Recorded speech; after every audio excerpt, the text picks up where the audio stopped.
I was a home inspector for 21 years. I smelled the mold through the cookies. You walk through the front door of that Sunday open house, took a deep, greedy breath of that perfectly engineered ambient air, and felt your shoulders drop. You thought you were making a rational, calculated financial decision. You thought you were evaluating a shelter for your future. You weren't. You were a biological asset walking blindly into a perfectly calibrated sensory deprivation chamber. Over 2 decades, across exactly 7,814 home inspections, I stood in the corner with a clipboard and a flashlight, and I watched the exact millisecond the trap snapped shut on your pre-approved mortgage. I never warned you. It wasn't my job to fix your survival instincts. It was my job to quietly, clinically document the systemic architecture of your delusion. I know exactly what you do when you cross that threshold. You are standing in the sun-drenched foyer of what the glossy, heavy stock brochure calls your forever home. The smart thermostat on the wall is set to a crisp, calculating 69 degrees. It feels professional. It physically feels like the temperature of upward mobility and financial security. You gaze up and notice a slight ripple in the ceiling paint near the bay window.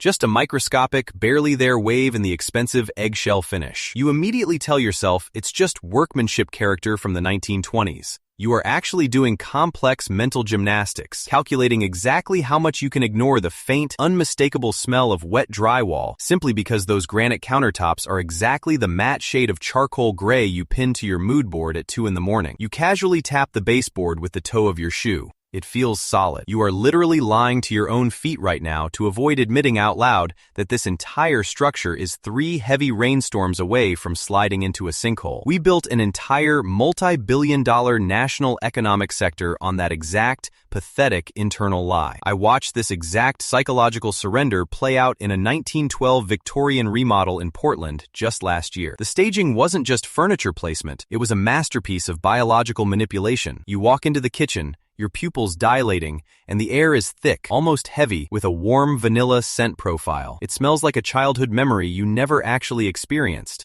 But I know what that vanilla is doing. That scent is strategically deployed exactly 4 feet from the basement door to neutralize the creeping, ammonia-laced rot of damp concrete below your feet. As you stand by the reclaimed wood island, stroking the marble, there is a sound, a low, persistent vibration in the floor. You pause. You ask yourself, is that a hum? No, you decide. It's just the soul of an old house. Old houses make noises. They have character. They settle. You are actively, desperately ignoring the 110 decibel industrial-grade dehumidifier violently extracting moisture from the flooded crawl space, carefully hidden behind a custom, soft-close pantry door, because you have already mentally picked out exactly which corner the Christmas tree goes in. You are not analyzing load-bearing physics. You are decorating a fantasy while standing on the deck of a sinking ship. The agent standing by the fireplace knows exactly what they are doing. That 45-degree diagonal placement of the expensive, aggressively textured Persian area rug in the hallway isn't a whimsical interior design choice. It is a calculated optical shield designed exclusively to hide a 2mm floorboard separation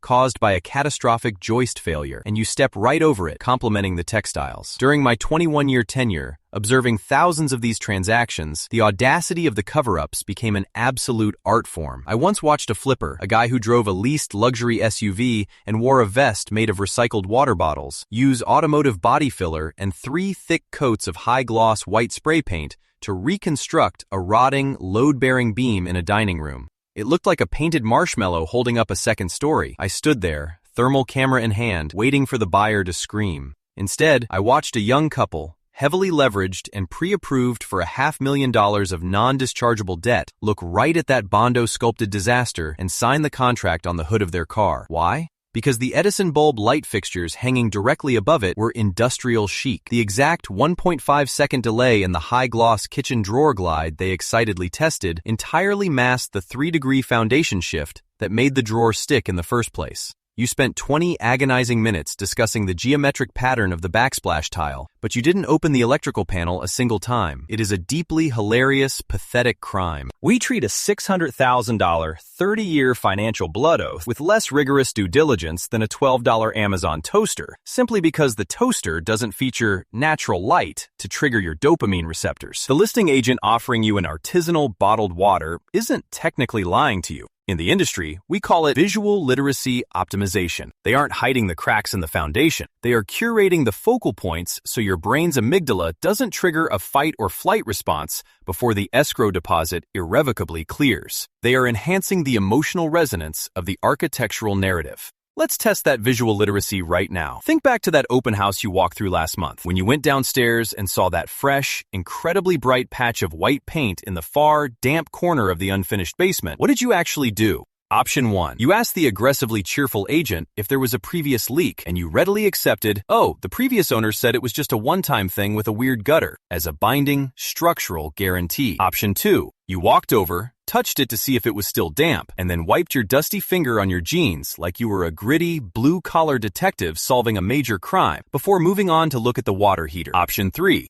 You noticed the distinct color difference, paused for exactly 3 seconds, and decided it was the perfect spot for a custom built-in bookshelf anyway, completely paving over a massive red flag with a Pinterest board delusion. 3, 2, 1. Option 4. You ignored it entirely, because the wine fridge effect is a scientifically documented, weaponized psychological state where the sudden presence of luxury amenities, like a dual-zone, under-counter wine cooler, triggers a dopamine loop so intense that it physically blinds your optic nerve to secondary structural hazards. You aren't bad at seeing the flaws in a house. Your brain is simply evolutionarily hardwired to seek out beauty, warmth, and safety in a hostile world. The real estate industry simply weaponizes your biological optimism against your bank account. You weren't a sucker. You were a highly predictable, easily sedated, vital organ in our business model. Tag the friend who just bought a fixer-upper and is currently bragging on social media about its good bones. They need to know that those bones have terminal osteoporosis. And wait, before you confidently walk outside to check the angle of the roof shingles, stop and look straight down at the front lawn. Is there one specific patch of grass near the oak tree that's just a little bit greener, a little bit lusher than the rest of the dead yard? That's not good soil. That's a septic leak. You don't buy a house because it's structurally sound. You buy it because the staging triggers a biological nesting reflex that completely shuts off the critical thinking center of your brain. We know exactly what temperature, what ambient lighting, and what fresh linen scent will make you sign away your next 30 years of income. Send this to that friend who is currently bragging about the good bones of their new fixer-upper. They need to hear it before the first heavy rainstorm hits. Hit subscribe to see how the rest of the trap works. Your desire for a home is a liability. Your willingness to see potential is our profit margin. Stop being a dreamer. Be a forensic accountant with a flashlight. The house isn't charming. It's a crime scene with a fresh coat of paint.